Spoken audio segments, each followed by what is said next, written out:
Welcome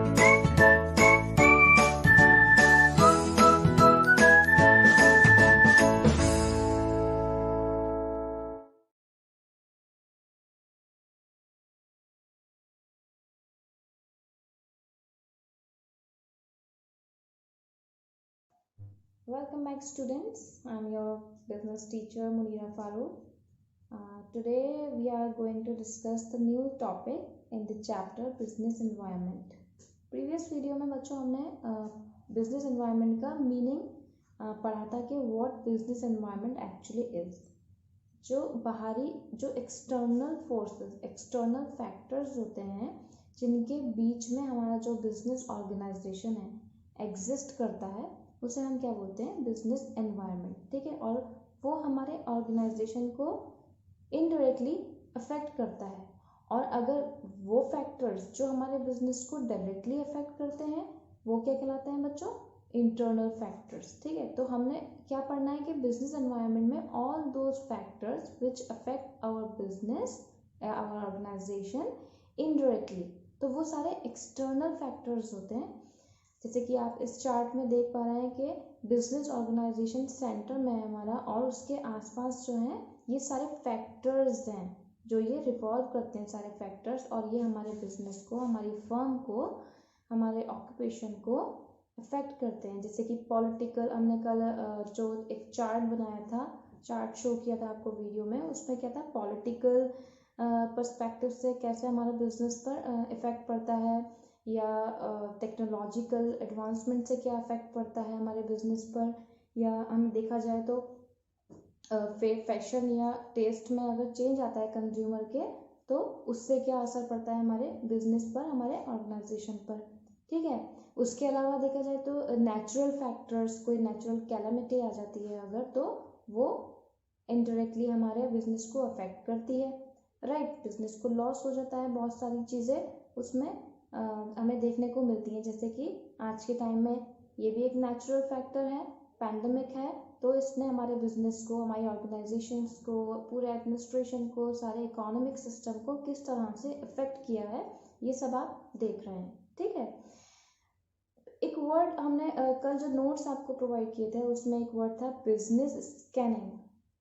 what business scanning actually is, business scanning is an anticipation. एक हम estimate कर लेते हैं बिजनेस एनवायरनमेंट में कि हमारे ऑर्गेनाइजेशन को कौन से फैक्टर्स किस तरह इफेक्ट करेंगे, और किस तरह हम उनको अपने बिजनेस को अफेक्ट करने से बचा सकते हैं. तो ये बिजनेस स्कैनिंग जो होती है एक एंटिसिपेशन होता है, एक तरह का फोरकास्टिंग कह सकते हैं आप, कि हम आगे का देख सकते हैं कुछ एनालिसिस करके, कुछ फैक्टर्स को स्टडी करके, सो दैट हमारे बिजनेस को होने वाले लॉस से या चेंजेस से बचाया जा सके.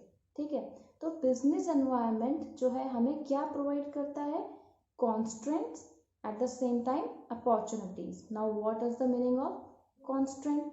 कॉन्स्ट्रेंट एक ऐसी चीज की, जैसे कि कोई बिजनेसमैन है, अगर वो अनफेयर ट्रेड प्रैक्टिसेस कर रहा है, ठीक है, तो हमारा पॉलिटिकल या हमारा जो लीगल एनवायरनमेंट है उस पर एक्शन करेगा.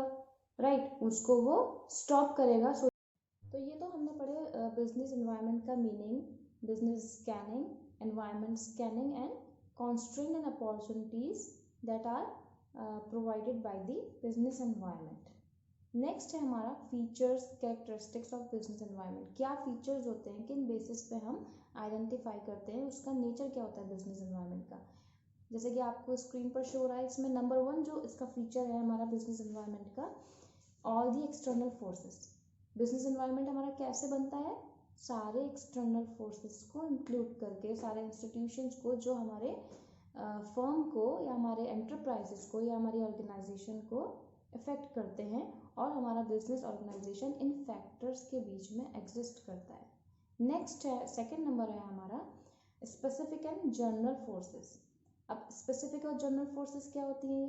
स्पेसिफिक फोर्सेस में suppose suppliers, investors, customers, dealers, right, banks, insurance companies, ये सारी जो है हमारे बिजनेस को डायरेक्टली अफेक्ट करती हैं हमारी ऑर्गेनाइजेशन को. जैसे कि सप्लायर्स कम हो जाए या सप्लायर हाई रेट पे हमें रॉ मटेरियल प्रोवाइड करने लगे, तो क्या होगा, बिजनेस में हमें इफेक्ट पड़ेगा, हमारा जो कॉस्ट प्राइस है वो बढ़ जाएगा, राइज कर जाएगा, और हमारा जो खर्चा है जो 100 रुपये का आ रहा था वो हमें रॉ मटेरियल ज़्यादा महंगा मिलने पर क्या होगा, हमारा कॉस्ट प्राइस क्या हो जाएगा, बढ़ के 150 हो सकता है, और जिससे हमारे प्रॉफिट पे भी इफेक्ट पड़ेगा। नेक्स्ट है जर्नल फोर्सेस। जर्नल फोर्सेस वो होती हैं जैसे कि हमने बताए जो एक्सटर्नल फैक्टर्स होते हैं जो हमारी फर्म को, ऑर्गेनाइजेशन को इनडायरेक्टली इफेक्ट करते हैं, लीगल, पॉलिटिकल, टेक्नोलॉजिकल, सोशल, ये सारे जर्नल फोर्सेस आ गए। ठीक है, नेक्स्ट हमारा जो स्क्रीन पर आपको शो हो रहा है नंबर 3 इज इंटर रिलेशन। जितने भी पॉलिटिकल, टेक्नोलॉजिकल, सोशल, साइकोलॉजिकल, जितने भी ये सारे फैक्टर्स हैं हमारे एक्सटर्नल, ये क्या होते हैं, आपस में इंटर रिलेटेड होते हैं, ये इंडिपेंडेंट नहीं होते हैं। इंटर रिलेटेड होना मतलब एक फैक्टर दूसरे फैक्टर पे डिपेंड करता है। टेक्नोलॉजी में अगर कोई चेंज आएगा, ठीक है, तो उसका इफेक्ट क्या पड़ेगा, यानी कि सोशल फैक्टर पर भी पड़ेगा, राइट। अगर सोसाइटी में आजकल एंड्रॉयड फ़ोन्स का इतना ट्रेंड है, हर किसी के पास आप देखेंगे ट्रेंड क्या है, तो ये एडवांसमेंट आया टेक्नोलॉजी में, तो उसके साथ साथ क्या हुआ, सोसाइटी में भी चेंज आया, सोशल फैक्टर्स पे भी इफेक्ट पड़ा, हर कोई अपने पास एंड्रॉयड मोबाइल रखने लगा, हर कोई electronic media, electronic transaction, online transaction करने लगा। सपोज जैसे कि वेस्टर्न कल्चर को अब देखिए, कल्चरल फैक्टर्स से कैसे चेंज होता है, हमने कल्चरल फैक्टर जो हमारे होते हैं, जैसे कि हमने फास्ट फूड का कंजम्पशन पिछले कुछ सालों में, कुछ डिकेड्स में बढ़ा दिया, तो उससे क्या हुआ, हमारा सोशल फैक्टर, हर तरह का जो एक्सटर्नल फैक्टर है वो आपस में कहीं ना कहीं जो होता है वो इंटर रिलेटेड होता है। अगर कोई हमारा पॉलिटिकल फैक्टर से अगर हम देखें, कोई पॉलिटिकल पार्टी अगर रूलिंग पार्टी आ रही है, वो अपना मैनिफेस्टो ला रही है और वो कुछ बिल पास कर रही है, कुछ चेंजेस कर रही है पॉलिसीज़ में, तो उसका सीधा सीधा इफेक्ट किस पर पड़ेगा। ठीक है, नेक्स्ट है हमारा अनसर्टेनिटी।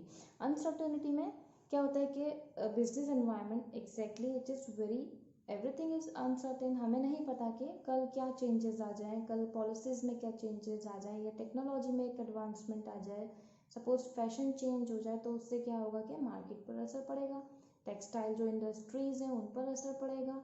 ठीक है, जो अगर कोई एक फैशन चल रहा है पर्टिकुलर और वो कुछ टाइम चलने के बाद वो बंद हो जाए, वो फैशन में, वो ट्रेंड में वो प्रोडक्ट नहीं रहे, तो क्या होगा, उस बिज़नेस को इफेक्ट पड़ेगा, उसको सारा अपना जितना स्टॉक है उसको क्लोज करना पड़ेगा, और जो एडवांसमेंट यानी कि जो नए प्रोडक्ट्स मार्केट में आए हैं जिनकी ज़्यादा डिमांड है, उनको वो प्रोड्यूस करना पड़ेगा।